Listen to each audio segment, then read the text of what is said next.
Sha'Carri Richardson came into the Prefontaine Classic with high expectations, but it was her training partner, Jefferson-Wooden, who stole the show.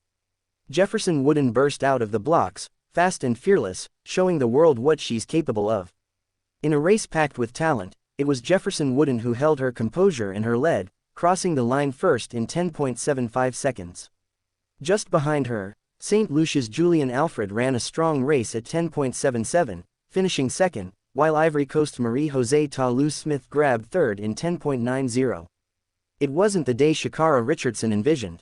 She struggled from the start, unable to find her rhythm, and never made a serious push in the race. By the time she crossed the line, she was in last place, clocking 11.19, a surprising and humbling result for one of track's biggest stars. For Jefferson-Wooden, this wasn't just another win. This was payback. At the Paris Olympics, she finished behind Alfred and Richardson, settling for third. But at the Prefontaine Classic, she flipped the script. She reminded the world that she's not just a training partner, she's a contender, capable of beating the best on any stage. And that was just the start of the excitement at this year's Prefontaine Classic. Sydney McLaughlin-Levrone reminded everyone why she's a once-in-a-generation athlete. Switching focus to the Open 400 this year after dominating the 400-meter hurdles at back-to-back Olympics, McLaughlin-Levrone lined up and put on a clinic. She didn't just win, she crushed the field.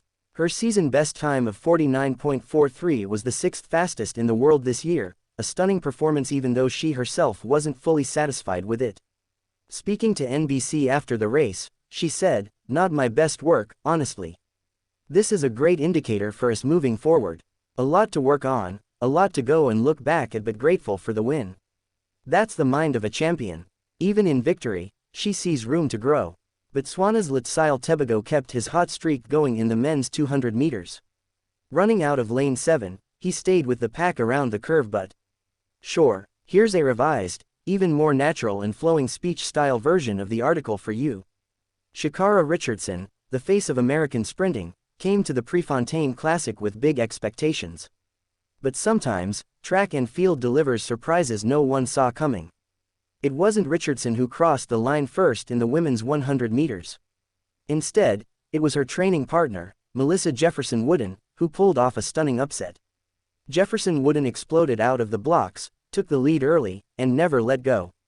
She crossed the finish line in 10.75 seconds, showing the world exactly why she belongs among the best. St. Lucia's Julian Alfred wasn't far behind, running a strong 10.77 to take second place. Ivory Coast's Marie-Josée Toulouse-Smith finished third, clocking 10.90. But the real headline was Jefferson-Wooden finally getting her moment in the spotlight. Sha'Carri Richardson, on the other hand, struggled from the start. A slow reaction, a slow drive phase, and by the time the race unfolded, she was never in contention. She crossed the finish line in last place with a time of 11.19. It was a surprising result for someone who has been one of the biggest names in track over the past few years. For Jefferson-Wooden, this wasn't just a win, it was redemption. Back at the Paris Olympics, she had to settle for third behind Alfred and Richardson. But in Eugene, Oregon, under the bright lights of the Prefontaine Classic, she turned the tables. The excitement didn't stop with the women's 100 meters. Sydney McLaughlin-Levrone, already a global superstar from her dominance in the 400-meter hurdles, stepped onto the track for the Open 400 meters, and reminded everyone she's still a force. She took control of the race early, caught the stagger by the final turn, and powered home with a season-best 49.43 seconds. Even with such a convincing win, McLaughlin-Levrone wasn't completely satisfied. Speaking to NBC afterward, she said, "Not my best work, honestly. This is a great indicator for us moving forward. A lot to work on, a lot to go and look back at, but grateful for the win.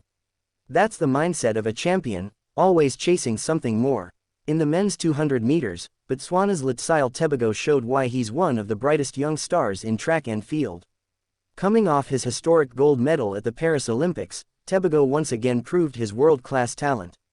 Running in lane 7, he powered through the curve with the pack but pulled away on the home stretch, crossing the line with a world-leading time of 19.76 seconds. American Courtney Lindsay put up a fight, finishing second in 19.87. Alexander Ogando from the Dominican Republic came in third at 19.94. But it was Tebogo's race from the moment he hit his top gear down the stretch. Let's not forget the men's 100 meters, where Jamaica's Kishane Thompson laid down a statement.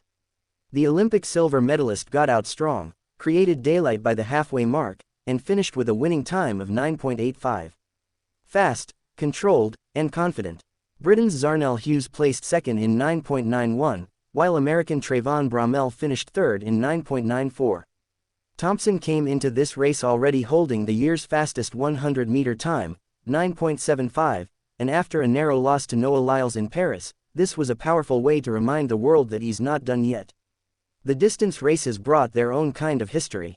Faith Kipyegon, Kenya's queen of the 1,500 meters, shattered her own world record by running 3 minutes 48 seconds and 68 milliseconds. She didn't crack the 4-minute mile barrier this time, but she reaffirmed why she's the most dominant middle-distance runner in history. A 3-time Olympic champion, Kipyegon continues to push the limits of human performance. And then, in the women's 5,000 meters, Kenya's Beatrice Chebet etched her name into the record books. She became the first woman ever to break 14 minutes in the event, crossing the line in a world record 13 minutes 58 seconds and 6 milliseconds. The previous record, 14 minutes 0 seconds and 21 milliseconds.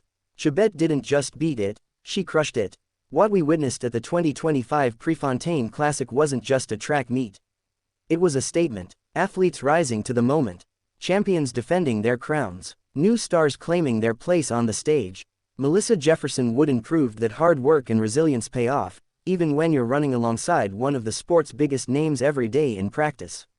Sydney McLaughlin-Levrone showed us that even at the top, greatness is a moving target. Letsile Tebogo proved his Olympic triumph was no fluke. Kishane Thompson continued to build his case as the fastest man in the world. Faith Kipyegon added another chapter to her legend, and Beatrice Chebet took women's distance running into a territory no one had reached before. But for Sha'Carri Richardson, it's back to the drawing board. This wasn't her day, but in track and field, one bad race doesn't define a career. She'll regroup, she'll refocus, and you better believe she'll be back.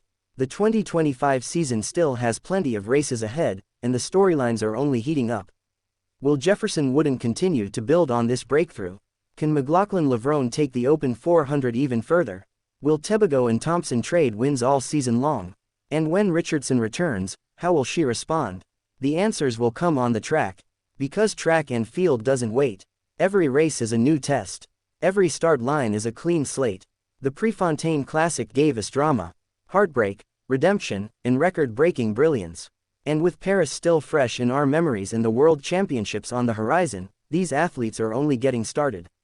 In the end, that's the beauty of the sport. No matter who you are or what you've done before, the clock doesn't lie. And on this weekend, in front of a roaring crowd and under perfect Oregon skies, the clock crowned some new kings and queens of the track. But the season's not over. More battles await, more records are within reach. And for every athlete who fell short, there's another chance waiting around the next curve. That's track and field. You win some, you learn from the rest. And you keep chasing greatness, one race at a time.